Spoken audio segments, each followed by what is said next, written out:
Movie का start China में पुराने टाइम्स में हो रहा है, जहाँ एक किंग एक जर्नल जिनका नाम डिटेक्टिव डी है उनको एक सॉर्ड हैंड ओवर कर रहे हैं। ये सॉर्ड उनके किंगडम के लिए बहुत ज्यादा मीनिंगफुल है और बहुत ही ज्यादा पावरफुल है, जिसे ड्रैगन्स ब्लेड के नाम से भी जाना जाता है। इस सॉर्ड की पावर का अंदाजा इस चीज से लगाया जा सकता है कि ये सॉर्ड दुनिया के किसी भी मैजिक को हरा सकती है। और इस वक्त ये सॉर्ड डिटेक्टिव डी को इसलिए दी जा रही थी क्योंकि उन्होंने अपने किंगडम के साथ साथ किंग की भी जान बचाई थी, इसीलिए ये सॉर्ड उनको गिफ्ट की गई थी, जो कि उनके किंगडम का सबसे बड़ा एसेट थी। पर यही क्वीन डिटेक्टिव डी को वो सॉर्ड देने के हक में नहीं थी, क्योंकि उन्हें लग रहा था कि डिटेक्टिव डी ये सॉर्ड उनके खिलाफ भी इस्तेमाल कर सकता है। पर किंग उनकी एक भी बात नहीं सुनते, क्योंकि किंग को उनके सारे के सारे डर बेवजह लग रहे थे। क्वीन किंग से कहती है कि आपको डिटेक्टिव डी से वो सॉर्ड वापस ले लेनी चाहिए, लेकिन किंग उनकी बात नहीं मानते और कहते हैं कि मैं वो उसे दे चुका हूँ और वो सॉर्ड उसी की हकदार थी। और ये बात सुनकर अब क्वीन चुप हो गई थी, लेकिन वो आराम से बैठने वाली तो बिल्कुल भी नहीं थी, क्योंकि वो इतनी कीमती चीज किसी को देने के हक में बिल्कुल भी नहीं थी। इसीलिए अब रात में वो एक आदमी से मिलती हैं जिसका नाम यूची है। क्वीन उसे ये टास्क देती है कि आपको डिटेक्टिव डी से वो ड्रैगन्स ब्लेड चुरा कर लानी है। और इसके पीछे उनका प्लान ये था कि अगर डिटेक्टिव डी से वो सॉर्ड गुम जाती है तो किंग उन्हें बहुत बुरी सजा देंगे, जिससे डिटेक्टिव डी का किस्सा खत्म हो जाएगा और वो सॉर्ड दोबारा उनके कैसल में आ जाएगी। पर यही हमें पता चला था कि यूची तो डिटेक्टिव डी का फ्रेंड था और वो उसको मुश्किल में डालना नहीं चाहता था। लेकिन क्वीन ये कहकर यूची को मना लेती है कि अगर तुम मेरा काम करोगे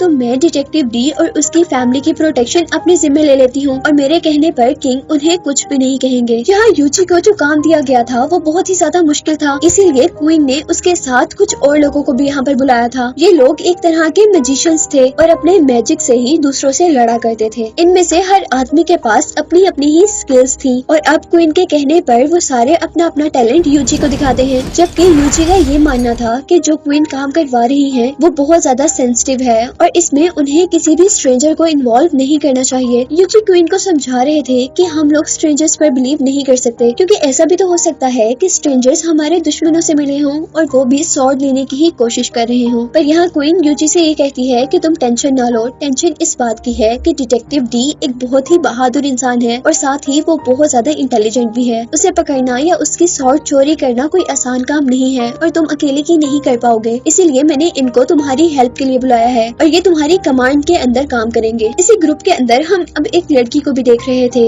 जिसका नाम था वाटर मून। वो बहुत ही जबरदस्त तरीके से पानी से निकलते हुए अपना टैलेंट शो करवाती है, जबकि यहाँ दूसरों ने भी अपना अपना टैलेंट शो करवाया था, जिसमें से एक आदमी के पास हवा में चीजें गायब करने का टैलेंट था और दूसरे आदमी के पास हर चीज को जला देने का टैलेंट था। जबकि उनके लीडर के पास ज्यादा स्किल्स थी। वो अपनी बॉडी में से 2 से ज्यादा आर्म्स बाहर निकाल सकता था और साथ ही वो अपनी मर्जी से फ्लेम से भी मैजिक कर सकता था। अब यहाँ हम देखते हैं कि वो सारे लोग डिटेक्टिव डी को इस शहर से बाहर निकालने का एक प्लान बनाते हैं। वो एक बहुत ही मशहूर पेंटिंग शॉप में आग लगा देते हैं और उस पेंटर का घर भी जला देते हैं जिसकी वो शॉप थी। जिसके बाद डिटेक्टिव डी को उस केस की इन्वेस्टिगेशन का काम दिया गया था। डिटेक्टिव डी उस केस की इन्वेस्टिगेशन करने के लिए वहाँ पर पहुँचते हैं और यही हम देखते हैं कि यूची की टीम का एक आदमी जिसका नाम फ्लाई शैडो है और जो हवा में अपने आप को और चीजों को गायब करने की पावर रखता है, वो यहाँ डिटेक्टिव डी की जासूसी कर रहा था। जबकि उसकी टीम के बाकी लोग डिटेक्टिव डी के घर पर उसकी सॉर्ड लेने के लिए पहुंच गए थे। पेंटिंग शॉप पर इन्वेस्टिगेशन करते करते डिटेक्टिव डी और उसके साथियों को वो पेंटिंग जिसके लिए वो पेंटर बहुत ज्यादा परेशान था वही उसकी शॉप से टेबल के नीचे से ही मिल जाती है, जिससे डिटेक्टिव डी ये बात तो जान गए थे कि यहाँ पर कोई चोरी नहीं हुई बल्कि इस जगह को एक ट्रैप बनाया गया है। डिटेक्टिव डी का एक सोल्जर जैसे ही उस पेंटिंग को हाथ लगाने लगता है तो डिटेक्टिव डी उसे मना कर देते हैं। जबकि पेंटर जल्दी से आगे बढ़कर वो पेंटिंग जैसे ही उठाता है तो उसके हाथ पॉइजनस हो जाते हैं और देखते ही देखते उसकी पूरी बॉडी अजीब हो जाती है। उसके माउथ से एक व्हाइट कलर का लिक्विड निकलता है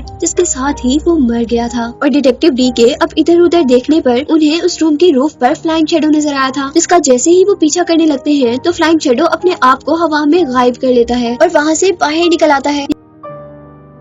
यहाँ फ्लाइंग शैडो एक बांस के बने हुए टॉवर के ऊपर जा रहा था और डिटेक्टिव डी भी उसका पीछा कर रहे थे। और जैसे ही फ्लाइंग शैडो अब वहाँ से जंप करता है तो डिटेक्टिव डी को वहाँ पर एक बहुत बड़ा सा पॉट नजर आया था। डिटेक्टिव डी समझ गए थे कि ये पॉट कोई डेकोरेशन नहीं है बल्कि इस पॉट के अंदर कुछ ना कुछ गलत जरूर है, इसलिए वो वहाँ से ऑपोजिट साइड पर जंप कर देते हैं और अपने सारे सोल्जर्स को भी वहाँ से दूर होने का कहते हैं। और जैसे ही वो लोग दूर हुए थे तो वो पॉट वाकई में फट गया था जिसके अंदर बहुत सारा पॉइजन था। यही दूसरी तरफ वाटर वाटर मून और अजीब सी शक्ल वाला वो फायर मैजिशियन डिटेक्टिव डी के घर पर देखे जा रहे थे, जहाँ अंदर जाने पर उन्हें एक पजल नजर आती है जिसे सॉल्व करने के बाद ही वो आगे बढ़ सकते थे। वाटर मून किसी न किसी तरह उस पजल को सॉल्व कर लेती है और अब आखिर वो एक बॉक्स तक पहुंची थी, जिसको खोलने पर फाइनली अब उनके सामने सॉर्ड थी। वाटर मून जैसे ही उस सॉर्ड को उठाती है तो असल में वो भी एक सॉर्ड नहीं थी, बल्कि वो तो एक ट्रैप था, क्योंकि वहाँ पर सॉर्ड की डुप्लीकेट रखी हुई थी, जिसको उठाने पर ऑटोमेटिकली वहाँ पर बहुत सारे वॉल्स टूट जाते हैं, जिनकी जोरदार आवाज से सारे के सारे सोल्जर्स अलर्ट हो गए थे। वाटर मून और वो फायर मैजिशियन वहाँ से भागने ही वाले थे कि तभी छत से उनके ऊपर एक ट्रैप गिर जाता है, जिसके अंदर वो फंस जाते हैं। पर सोल्जर्स के वहाँ पहुँचने से पहले फायर मैजिशियन ने उस ट्रैप को जलाकर वो दोनों वहाँ से भाग गए थे। यही दूसरी तरफ हम दोबारा यूची को देख रहे थे, जो कि डिटेक्टिव डी का पीछा करते करते अब फ्लाइंग शैडो पर गुस्सा कर रहे थे, क्योंकि फ्लाइंग शैडो ने डिटेक्टिव डी को मारने की कोशिश की थी। और यहाँ यूची को ये भी पता चल गया था कि वो चारों यूची के साथ नहीं हैं, बल्कि वो किसी न किसी तरह डिटेक्टिव डी को मारना चाहते हैं। पर अभी इन सारी बातों की मिस्ट्री नहीं खुली और नेक्स्ट डे अब हम उन सबको क्वीन के सामने देख रहे थे, जहाँ वो सबके सब मिशन पूरा ना होने पर बहुत ज्यादा शर्मिंदा थे और क्वीन उन पर गुस्सा कर रही थी कि वो इतनी टैलेंटेड होकर भी सिर्फ एक आदमी को हराकर वो सॉर्ड हासिल नहीं कर पाए थे। और अब यहाँ पर क्वीन ने कमांड शिप यूची से ले ली थी, जिसके बाद कमांड शिप अब तियान के हाथ में थी, जो कि वो मैजिशियन था जिसके बहुत से मैजिकल हैंड्स थे और वो फ्लेम से भी मैजिक किया करता था। रात में अब दोबारा हम क्वीन को देखते हैं, जो कि यूची के साथ एक जेल के अंदर गई थी और हमें पता चला था कि क्वीन यहाँ पर एक आदमी से मिलती है और यहाँ हम पर रिवील हुआ था कि जेल में जो भी आदमी वो क्वीन के लिए बहुत इम्पोर्टेंट है और क्वीन उसी के मशवरों के अकॉर्डिंग काम करती है और उसी ने क्वीन को ड्रैगन्स ब्लेड डिटेक्टिव डी से वापस लेने पर आमादा किया था। और यहाँ वो आदमी क्वीन को मशवरा दे रहा था कि अब तुम्हें डिटेक्टिव डी को मरवा देना चाहिए ताकि वो सॉर्ड दोबारा तुम्हारे कैसल में आ जाए। जबकि अगली सुबह हम देखते हैं कि यूची अपने फ्रेंड डिटेक्टिव डी से मिलने उसके घर पर जाता है, जहाँ डिटेक्टिव डी उसके कुछ भी कहने से पहले ही उसे कहते हैं कि मैं जानता हूँ कि इन सब चीजों के पीछे क्वीन है। और यहाँ अब डिटेक्टिव डी यूची को एक पेपर देते हैं जिसके अंदर एक पजल थी, जिसकी मिस्ट्री सॉल्व करने पर उन्हें ड्रैगन्स ब्लेड का पता चल जाना था। साथ ही यूची से डिटेक्टिव डी ये भी कह रहे थे कि हमारे किंगडम में एक बहुत बड़ी मुसीबत आने वाली है, जिसका सामना हम दोनों को करना होगा। जिसके बाद हमें मूवी में बताया जा रहा कि डिटेक्टिव डी अंडरग्राउंड हो चुके थे, लेकिन जाते जाते डिटेक्टिव डी ये भी जानते थे कि उनका जरूर कोई ना कोई पीछा करेगा और जरूर लोग उनके सॉर्ड को भी चुराने की कोशिश करेंगे। जबकि यहीं पर हम वाटर मून नाम की लड़की को डिटेक्टिव डी के असिस्टेंट की जासूसी करते हुए देखते हैं। यहाँ डिटेक्टिव डी का असिस्टेंट जब एक बाजार से गुजर रहा था तो उसे बाजार में एक सिंबल नजर आया था, जिसे देखते ही उसने आईज क्लोज कर ली थी और ऐसा लग रहा था जैसे किसी ने उसे हिप्नोटाइज करना शुरू कर दिया हो। लेकिन उससे पहले कि वो पूरी तरह हिप्नोटाइज होता, यहाँ पर एक आदमी आकर उसे बचा लेता है और ये आदमी कोई और नहीं बल्कि डिटेक्टिव डी ही थे,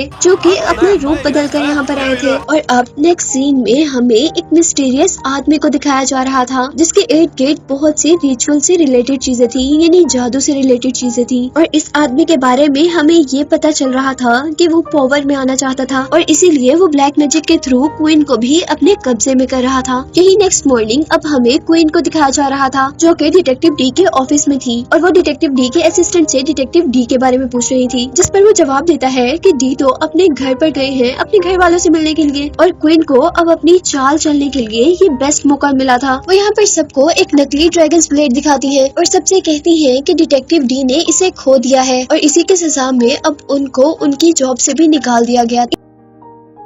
इन्हीं सारी बातों के बारे में अब डिटेक्टिव डी का असिस्टेंट उन्हें ये सारी बातें बताने के लिए जा रहा था, जबकि वाटर मून उसका पीछा कर रही थी, लेकिन वो भी डिटेक्टिव डी का असिस्टेंट था, इसलिए वो उस लड़की को चकमा देकर अब डिटेक्टिव डी तक पहुंचता है और उसे वहाँ की सारी स्टोरी सुनाता है। और यहीं पर अब दोबारा हमें वो सिंबल दिखाया जा रहा था, जिसको देखने से डिटेक्टिव डी का असिस्टेंट पहले भी एक मर्तबा हिप्नोटाइज हो चुका था और यहाँ हमें इस सिंबल के पीछे की कहानी पता चली थी। असल में ये सिंबल इंडिया से आया था और लोग इस सिंबल की पूजा करते हैं। जो लोग इस सिंबल को मानते हैं वो लोग बहुत खतरनाक हैं और वो लोग इसी सिंबल के जरिए लोगों के माइंड को कंट्रोल भी कर सकते थे, यानी हिप्नोटाइज करते थे। हमें पता चला था कि इस सिंबल का जो लॉर्ड था वो एक डीमन था, लेकिन उसने इस किंगडम को बचाने में हेल्प की थी, इसलिए इससे पहले किंग ने इस आदमी को अपने साथ रख लिया था, जिसको विंड वॉरियर के नाम से जाना जाता था। पर जैसे जैसे वो वक्त गुजरता रहा, वहाँ के किंग को विंड वॉरियर से खतरा हो रहा था, इसीलिए उन्होंने विंड वॉरियर को को एक जेल में बंद करवा दिया था। और यहाँ हम पर रिवील हुआ था कि क्वीन असल में जिनसे जेल में मिलने जाती थी वो विंड वॉरियर ही थे। उन्होंने क्वीन को भी हिप्नोटाइज किया हुआ था, इसीलिए क्वीन हर बार आकर उनकी बात सुनती थी और उनकी ही बात मानती थी। और इसी बात से हम अंदाजा लगा सकते थे कि असल में क्वीन को ड्रैगन्स ब्लेड नहीं चाहिए थी, बल्कि विंड वॉरियर को ड्रैगन्स ब्लेड चाहिए थी। और यही हमें ये बात भी पता चल चुकी थी कि डिटेक्टिव डी विंड वॉरियर के साथ साथ उनके ग्रुप की भी एग्जिस्टेंस को जानते हैं, जो कि इस किंगडम के रूलर्स यानी हुकूमत करने वालों से बदला लेना चाहते हैं। और अब इसके बाद हमें यूची को दिखाया जा रहा था, जो कि डिटेक्टिव डी की दी हुई पजल को सॉल्व कर चुका था। और वो अब 4 गॉड्स वाले टेम्पल के अंदर जाता है और वहाँ जाने पर उसे ड्रैगन्स ब्लेड एक स्टैचू के हाथ में मिल गई थी। और अब जब यूची ने ड्रैगन्स ब्लेड को हासिल कर लिया था तो वो उसे पकड़कर ये सोच रहा था कि ये एक वेपन है, लेकिन इसके लिए इतनी लड़ाई क्यों। और तभी यहाँ पर उसे मारने के लिए विंड वॉरियर का एक आदमी आ चुका था। वो आदमी अपने ब्लेड्स का यूज करते हुए वहाँ के सारे स्टैचूज गिरा देता है, लेकिन वो यूची को नहीं मार पाता क्योंकि यूची ने ड्रैगन्स ब्लेड की हेल्प से उसके सारे ब्लेड तोड़ दिए थे और उसे भी मार दिया था। और उस मैजिक को खत्म करने के बाद यूची को अंदाजा हुआ था कि ये स्वॉर्ड कितनी पावरफुल है। अब यूची को वो स्वॉर्ड मिल चुकी थी, इसीलिए वो क्वीन के पास पैलेस में जाकर वो स्वॉर्ड उन्हें देना चाहता था। लेकिन उसे ये भी डर लग रहा था कि शायद स्वॉर्ड मिलने के बाद क्वीन अपने प्रॉमिस से मुकर न जाए और शायद वो उसके फ्रेंड डिटेक्टिव डी को मार ही न दे। लेकिन वहाँ जाने पर वो ये सुनकर शॉक हो गया था कि क्वीन ने डिटेक्टिव डी को हटाकर टियान, जो कि एक मैजिशियन है, उसे वहाँ का जर्नल बना दिया था। और अब वो उसको किंग से मिलवाना भी चाहती थी, क्योंकि क्वीन चाहती थी कि किंग देखे कि ये लोग कितने टैलेंटेड और पावरफुल हैं और पुराने लोगों की जगह वो इन्हीं को अपने इंपीरियर का एक पार्ट बनाए। जिसके बाद हम उन सब लोगों को किंग के सामने देख रहे थे, जहाँ टियान अपने बहुत से बाजुओं का यूज कर अपने करीब इर्द गिर्द एक तूफान बनाता है, जबकि यहाँ पर फायर मैजिशियन ने अपने बहुत से वेपन्स का यूज करते हुए उस क्लाउड में लाइटनिंग पैदा की थी। अब जैसे जैसे टियान अपना शो दिखा रहा था, अचानक उसका सारा मैजिक उसके कंट्रोल से बाहर हो गया था और जो स्टॉर्म या डार्क क्लाउड उसने अपने मैजिक से बनाया था वो बहुत बड़ा हो चुका था, जिसकी वजह से वहाँ पर हर चीज डार्क हो गई थी। वो लोग इस सारी सिचुएशन से एक मर्तबा परेशान हो चुके थे। वो सोच रहे थे कि ये क्या हो गया है। और तभी उनके सामने एक स्टैचू, जो कि गॉड का स्टैचू था, वो हिलने लगा था और फिर वो स्टैचू सभी लोगों की आंखों के सामने एक ड्रैगन में चेंज हो चुका था। वो ड्रैगन गुस्से से चिल्लाने के बाद अपने मुंह से बहुत सारी आग निकालता है, जिसकी वजह से सारे लोग डरकर वहाँ से भागने लग जाते हैं। जिसके बाद हम देखते हैं कि अब उस ड्रैगन ने फायर मैजिशियन को ही अपनी फायर से जलाकर राख में बदल दिया था, जबकि उसके साथ का दूसरा मैजिशियन, जो कि हर चीज को हवा में गायब कर सकता था, वो उस ड्रैगन को देखते हुए अपने आप को ही वहाँ से गायब कर हवा में उड़ा लेता है। लेकिन वो ड्रैगन भी बहुत होशियार था, जिसने उस मैजिशियन को हवा में से ही पकड़ लिया था। और अब एक ही वक्त में वो पूरा का पूरा आदमी उस ड्रैगन के पेट के अंदर था। जिसके बाद वो ड्रैगन जल्दी से सीलिंग को तोड़ते हुए वहाँ से भाग गया था। अब यूची ये देखते हुए जल्दी से एक और बिल्डिंग तक आया था कि कोई आदमी गार्ड्स को मार रहा है। लेकिन जैसे ही वो गार्ड्स को बचाने के लिए गार्ड्स तक पहुँचा था तो ये देख के हैरान हो गया था कि गार्ड्स को मारने वाला आदमी बिल्कुल उसका हमशक्ल है।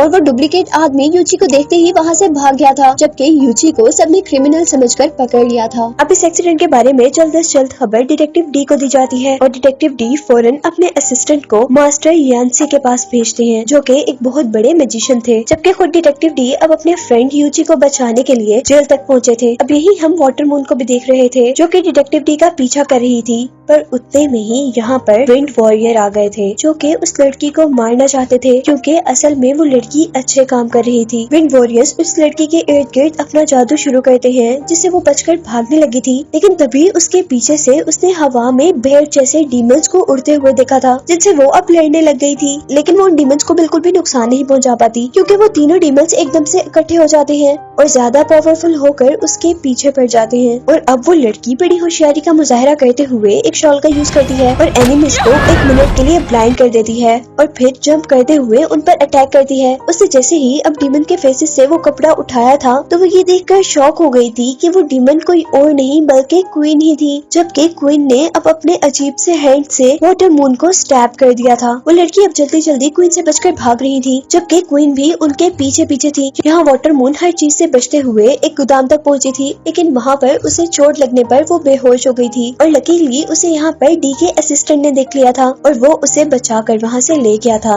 जबकि दूसरी तरफ अब हम विंड वॉरियर के मैजिशियंस को देख रहे थे, जिन्होंने शहर के लोगों पर मैजिक करना शुरू कर दिया था। वो लोग सब लोगों की मेमोरीज को इरेज करना चाहते थे और यहाँ अब हम डी को देख रहे थे, जिसने यूची को बचा लिया था और अब वो यूची को बता रहे थे कि क्वीन जरूर खतरे में है। अब उन लोगों को क्वीन को विंड वॉरियर से बचाना चाहिए, जो कि बहुत बड़ा और ताकतवर मैजिशियन है। और अब आखिरकार वो क्वीन को एक सीक्रेट केव में ढूंढने में कामयाब हो ही गए थे, जहाँ क्वीन अपनी इमेजिनेशन से बात कर रही थी। और यहाँ उन सबके साथ साथ हम पर भी ये रिवील हुआ था कि असल दुनिया में जो क्वीन नजर आ रही थी वो क्वीन नहीं बल्कि क्वीन का कोई डुप्लीकेट था। असल क्वीन को तो उन्होंने हिप्नोटाइज कर यहाँ पर रखा हुआ था और क्वीन के जरिए ही वो विंड वॉरियर, वो सबसे बड़ा डीमन, वहाँ से बचकर भाग चुका था। यहाँ हम डी के असिस्टेंट को देख रहे थे, जो कि डी की बताई हुई जगह पर पहुँचा था, पर यहाँ उसे कुछ भी नजर नहीं आ रहा था सिवाय जगह जगह पत्थरों की बनी हुई चीजों के। पर तभी एक बहुत बड़ा व्हाइट गोरिल्ला जंप करते हुए उसके पीछे आकर खड़ा हो जाता है और उसे खामोश रहने को कहता है। और असिस्टेंट के देखते ही देखते वो गोरिल्ला अब एक इल्यूजन में चेंज हो गया था और अब उसे ऐसा फील हो रहा था कि वो एक दरिया के अंदर है, जहाँ पर फिशेस उसके साथ बातें कर रही हैं। और यहाँ वो फिश कहती है कि आप मास्टर यांसी से जल्दी नहीं मिल सकते, क्योंकि मास्टर यांसी से मिलने के लिए आपको ये मैजिक और समझने की जरूरत है। और उसके ये कहते साथ ही वो इल्यूजन खत्म हो जाता है और अचानक अब वो असिस्टेंट दोबारा गोरिल्ला की बैग पर था और गोरिल्ला उसे उस जगह से, यानी उस जंगल से बाहर छोड़ आया, जहाँ पर वो मास्टर यांसी से मिलने आया था। और ये दूसरी तरफ हम डिटेक्टिव डी को देख रहे थे, जो कि क्वीन को बचाकर दोबारा कैसल तक ले आया था। और यहाँ अब डिटेक्टिव डी को उसके असिस्टेंट ने एक पेपर दिया था, जो पेपर उसे व्हाइट गोरिल्ला ने दिया था और उसके अकॉर्डिंग वो मास्टर यांसी का कोई मैसेज था। और इस दौरान वो लोग ये बात नहीं जानते थे कि विंड वॉरियर उन पर दोबारा अटैक करने की तैयारी कर रहा था, जिस हमले के लिए उसने इंफॉर्मेशन फायर मैजिशियन से इकट्ठी की थी। और यहाँ हमें ये बात कंफर्म हो गई थी कि असल में फायर मैजिशियन भी क्वीन के साथ नहीं थे, बल्कि वो विंड वॉरियर का ही आदमी था। और उसी की इंफॉर्मेशन मिलने पर वो अब कैसल पर अटैक कर देते हैं, जहाँ हमें बिल्डिंग्स के पीछे से एक बहुत ही बड़ा खौफनाक, बहुत सारी आइस वाला मॉन्स्टर निकलता हुआ दिखाई दिया था। वो इतना बड़ा था कि उसके सामने हर चीज छोटी लग रही थी। सभी सोल्जर्स मिलकर जल्दी जल्दी उस पर अटैक कर रहे थे, लेकिन किसी भी अटैक का उस पर कोई असर नहीं था। डिटेक्टिव डी सबको खामोश होकर वो मैजिकल स्पेल्स पढ़ने को कहते हैं, जो मास्टर यांसी ने डिटेक्टिव के असिस्टेंट के हाथ भिजवाए थे। और उन स्पेल्स को पढ़ने से अब बहुत से ट्रीज वहाँ पर उगने लगे थे और उन ट्रीज ने डीमन के मैजिक को कम कर दिया था। लेकिन उसको हराने के बाद भी उनकी लड़ाई खत्म नहीं हुई थी, क्योंकि पीछे से विंड वॉरियर के बाकी लोगों ने उनके कैसल पर अटैक कर दिया था और उनके देखते ही देखते वो सारे सोल्जर्स को हरा गए थे।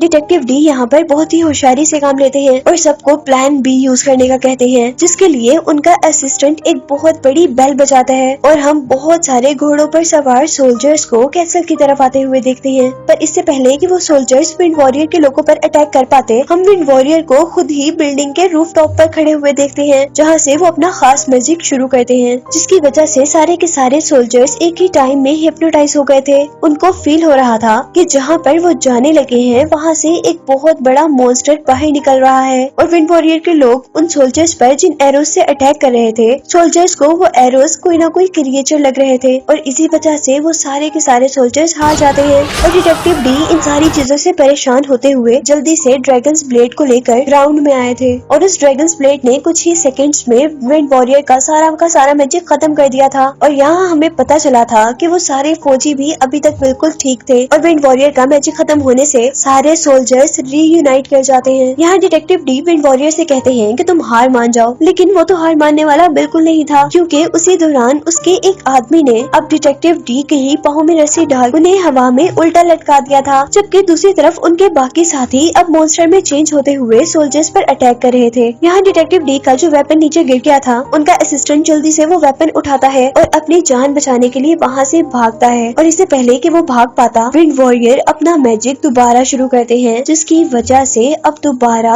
बहुत बड़ा मॉन्स्टर वहीं पीछे से अपेयर होता है, जिसने डिटेक्टिव डी को किसी डॉल की तरह अपने हाथ में उल्टा पकड़ा हुआ था। वो डिटेक्टिव डी को खाने ही वाला था, पर यूजी यहाँ पर उसे देख लेता है और वो अपनी मैजिकल ब्लेड से अब हवा में अटैक करता है, जिसकी वजह से वो रोप्स टूट जाती हैं, जिससे डिटेक्टिव डी हवा में लटके हुए थे। यहाँ डिटेक्टिव डी का असिस्टेंट जल्दी से ड्रैगन सॉर्ड को यूजी की तरफ फेंकता है, लेकिन यूजी उसे पकड़ ही नहीं पाता क्योंकि दरमियान में एक ड्रैगन ने आकर उस सॉर्ड को कैच कर लिया था और अब वो सॉर्ड विंड वॉरियर को मिल चुकी थी, जबकि डी के असिस्टेंट को विंड वॉरियर के ड्रैगन्स मारने वाले थे और यहाँ पर उसको बचाने के लिए वाटर मून की एंट्री हुई थी। जबकि सॉर्ड को विंड वॉरियर के हाथ में देखकर ऐसा लग रहा था जैसे जंग वो जीत चुका है, लेकिन उसकी जीत का जश्न काफी थोड़ा ही था क्योंकि इस वक्त उस व्हाइट गोरिल्ला ने एंट्री की थी, जो व्हाइट गोरिल्ला डी के असिस्टेंट को मास्टर यांसी के घर पर मिला था और यहाँ हमें पता चला था कि मास्टर यांसी सब लोगों को बचाने के लिए आ गए थे और उन्होंने हवा में उड़ते हुए डीमन से वो सॉर्ड कैच कर ली थी। ये देखकर विंड वॉरियर को बहुत ज्यादा गुस्सा आया था, इसीलिए उसने अपने एक बहुत बड़े ड्रैगन से मास्टर यांसी पर अटैक करवा दिया था और वो डीमन अपने मुंह से अजीब से टेंटिकल वाला एक ऑब्जेक्ट निकाल कर मास्टर यांसी पर अटैक कर रहा था, जहाँ मास्टर यांसी और उनका गोरिल्ला उस टेंटिकल से बिल्कुल छुप गए थे। लेकिन हैरानी की बात ये थी कि कुछ ही सेकंड्स में उस डीमन के वो टेंटिकल्स जो कि यांसी को मारने वाले थे वो उल्टा डीमन पर ही अटैक कर देते हैं, जिस अटैक से वो डीमन बहुत ज्यादा गुस्से में आ जाता है और अब अपनी बॉडी की वो सारी आइज जो कि उसकी बॉडी में जगह जगह काफी भयानक नजर आ रही थी उनको निकालते हुए मास्टर यांसी पर अटैक करता है, जहाँ उनकी तरफ जाते ही वो सारी की सारी आइज किसी बबल की तरह मेल्ट हो गई थी और उन्होंने मास्टर यांसी को अपने अंदर छुपा लिया था। पर असल में मास्टर यांसी उन आइस के कवर के अंदर नहीं थे, क्योंकि अब हम मास्टर यांसी को उस ड्रैगन के ऊपर ही देख रहे थे, जहाँ वो गोरिल्ला गुस्से से उस ड्रैगन के कान में जोर की आवाज देता है, जिससे वो ड्रैगन वहीं पर खत्म हो जाता है। और अब मास्टर यांसी विंड वॉरियर के पास जाते हैं और उसे समझाते हैं कि लड़ाई में कुछ भी नहीं रखा, लेकिन विंड वॉरियर उनकी बात सुनने वाला कहाँ था। वो दोबारा अपना मैजिक करता है और मास्टर यांसी के पूरे फेस पर एक अजीब हेलमेट बांध देता है, जिससे निकलना शायद उनको मुश्किल हो रहा था, लेकिन उनके साथ साथ विंड वॉरियर का ये हेलमेट विंड वॉरियर के ही मुंह पर भी आ गया था और उसी हेलमेट ने टाइट होते हुए विंड वॉरियर की जान ले ली थी। वो बड़ा सा हेलमेट अब मास्टर यांसी के फेस पर रह गया था, जिसे वो बहुत आसानी से ड्रैगन ब्लेड के जरिए अपने मुंह से खत्म कर देते हैं, जिसके बाद वो ड्रैगन ब्लेड दोबारा डिटेक्टिव डी को देते हैं और खुद वो रिस्पेक्ट में नीचे झुक गए थे, जिसके साथ ही मूवी यहीं पर एंड हो गई थी।